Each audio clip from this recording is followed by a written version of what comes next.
Ah, vou chamar então. Ele tá no jeito. Ele vai mostrar a gambiarra lá na casa dele, que ele mostrou pra mim. Uma cadeira, sapateira e hack ao mesmo tempo. Fala, Samu. Samuca? Fala, beleza, Lucas? Fernandinha, tudo jóia com vocês? Tudo, meu querido, e você? Melhor agora com sua presença. Ô, Samuca, fala aí pra gente. Pô, Você prazer já falar fez com alguma vocês. gambiarra?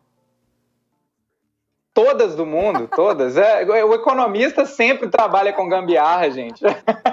Tudo que puder fazer para economizar e investir o dinheiro. Exatamente. Falou tudo. Ah, maravilhoso, Samuca. Escuta aqui uma coisa, estamos curiosíssimos para saber o que é Fiagro.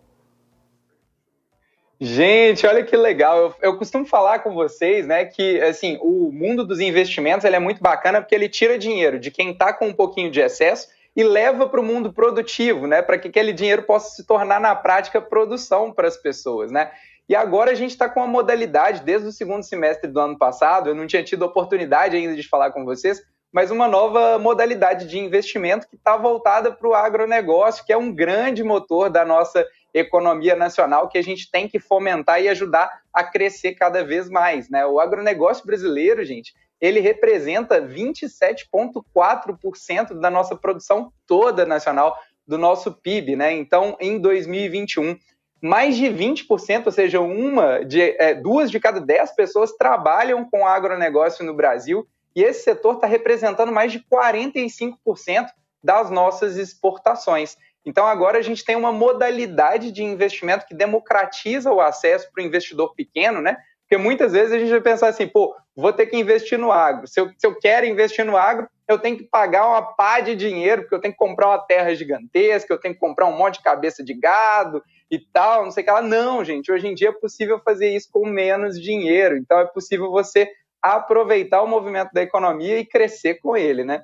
Então, isso é que é o Fiagro.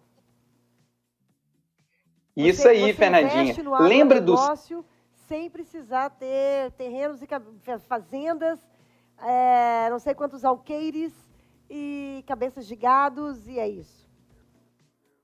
É isso aí, porque olha só, lembra que a gente falou muito sobre os FIIs, que são aqueles fundos de investimento imobiliário, que assim, de certa forma você compra ali uma cota, né, uma participação pelos FIIs, que está relacionada muitas vezes com um FII de tijolo a um imóvel, ou um empreendimento, tipo um shopping, um galpão logístico, né? Então você passa a ter parte do aluguel daquele imóvel, né?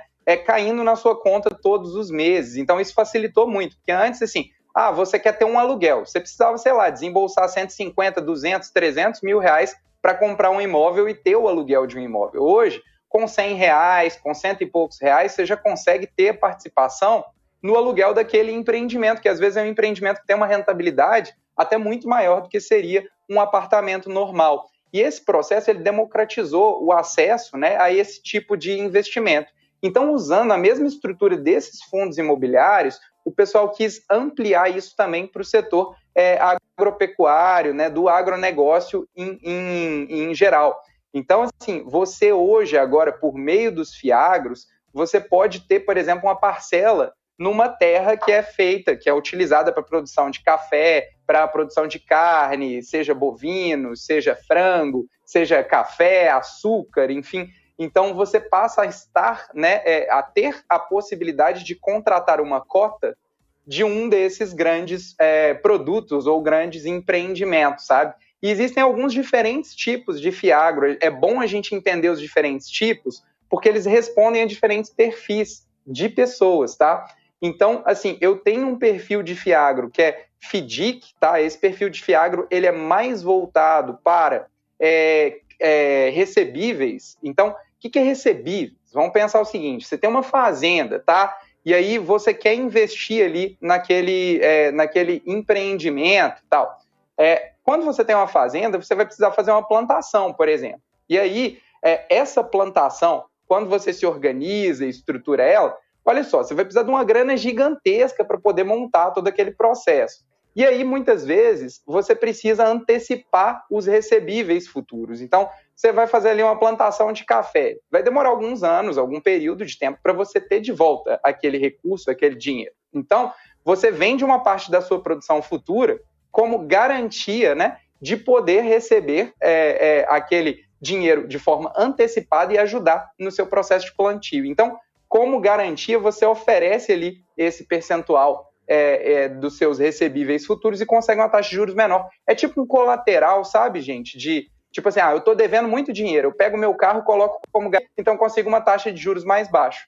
Nesse ponto aí, é bom para o agricultor e, ao mesmo tempo, é bom para quem está emprestando dinheiro. Então, esse FDIC está muito associado ali à taxa de juros. Não sei se ficou claro. Perguntas? Deu para entender. Eu fiquei curioso no próximo que você vai falar aqui, que envolve imobiliários. Falou que dá para investir sem ter fazenda, mas como é que funciona isso aí? Pois é, olha que legal. Imagina que assim, a pessoa ela precisa produzir alface hidropônica, cara. Ela vai precisar de uma infraestrutura, ela vai precisar de terra, ela vai precisar, sei lá, de uma estufa interessante montada. Muitas vezes é igual a gente, tipo assim, você quer morar, você precisa de um aluguel, tá certo? Porque você não tem o dinheiro total ainda para você poder comprar um apartamento próprio. Então, o que acontece? Isso facilita para o agricultor, para ele poder pegar já o empreendimento pronto. Então, o grande gestor, né, desses fundos, ele vai lá e compra a terra, ele monta a estufa, ele prepara toda a estrutura para depois o agricultor chegar e só alugar a infraestrutura, entendeu?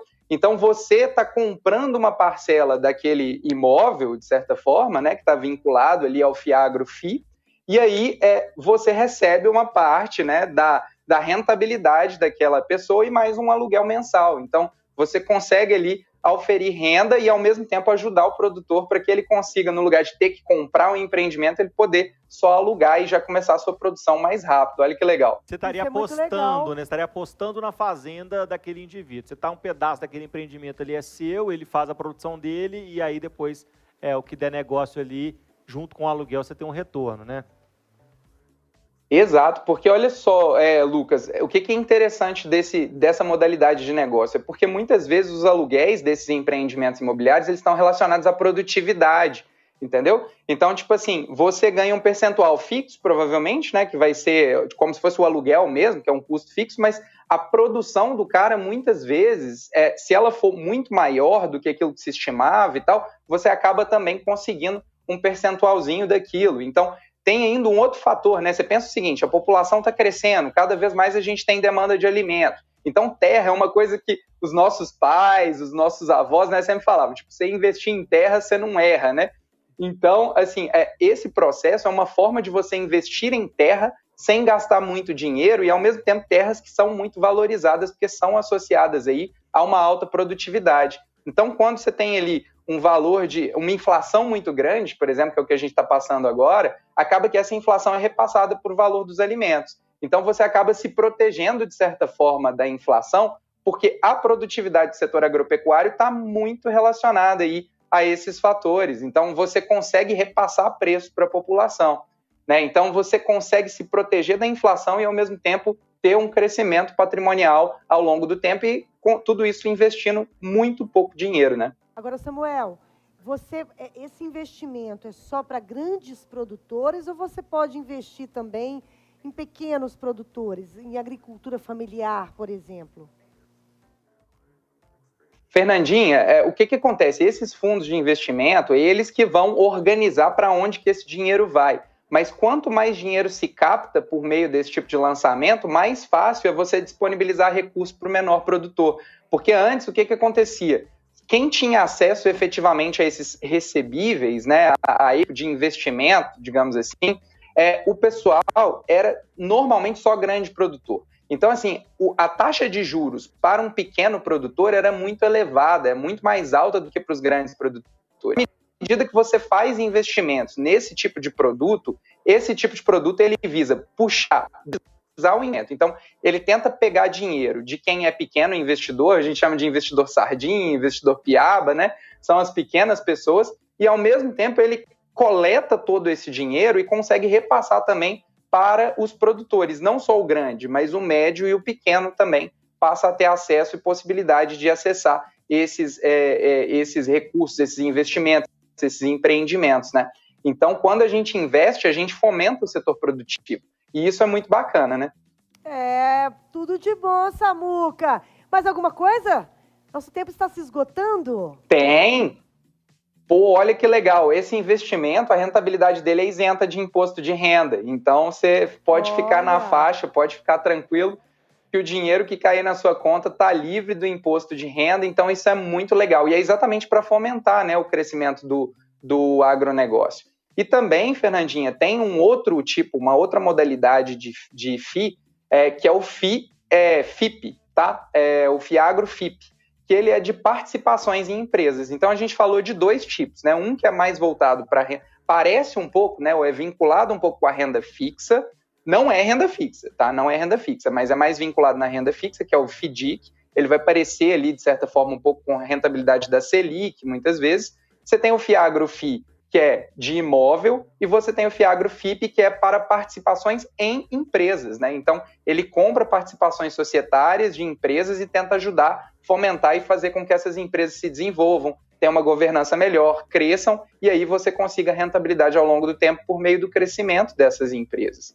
Então, isso também é uma forma de fomentar legal aí o setor, tá? Então, assim, vale a pena investir? Eu acho que a grande pergunta, né, das pessoas é essa. Eu diria o seguinte, olha, considerando, tá, que a gente tem uma população mundial crescendo, que a gente tem terras agricultáveis cada vez mais escassas e cada vez mais caras, cada vez mais raras, o FIAGRO-FI pode ter uma boa rentabilidade, funcionar como um escudo para a inflação no longo prazo. Então, é um movimento bem legal investir em FIAGRO-FI.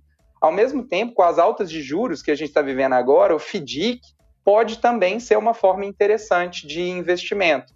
E ele ganha muito, então, com esse aumento da Selic. Enquanto os FIAGRO-FIPs têm potencial de valorização com crescimento, com desenvolvimento do setor agro. Então, acaba que você tem 3 formas novas, recentes de investimento, que ajudam a você a construir uma carteira legal, a ter uma rentabilidade boa e a garantir ali um futuro melhor, né? Um futuro mais agradável, tá bom? Tá bom. Agora, eu queria fazer só uma ressalva. FIAGRO é renda variável, não é renda fixa. Então, o que a gente tem que entender? Para investidor muito conservador, ele pode sentir ali um probleminha, ter uma certa insegurança, porque as cotas podem variar muito ao longo do tempo. Então, talvez não seja interessante para um investidor mais conservador. Agora, para um investidor moderado, um investidor mais agressivo, é um perfil muito legal e que pode apresentar excelentes resultados ao longo do tempo, tá bom? Tá certo, Samuca. Valeu, meu querido. Um beijo para você, boa semana e até semana que vem. Um abraço para vocês, gente. Um prazer falar contigo. Beijo, Até mais. tchau. Até mais. Que isso?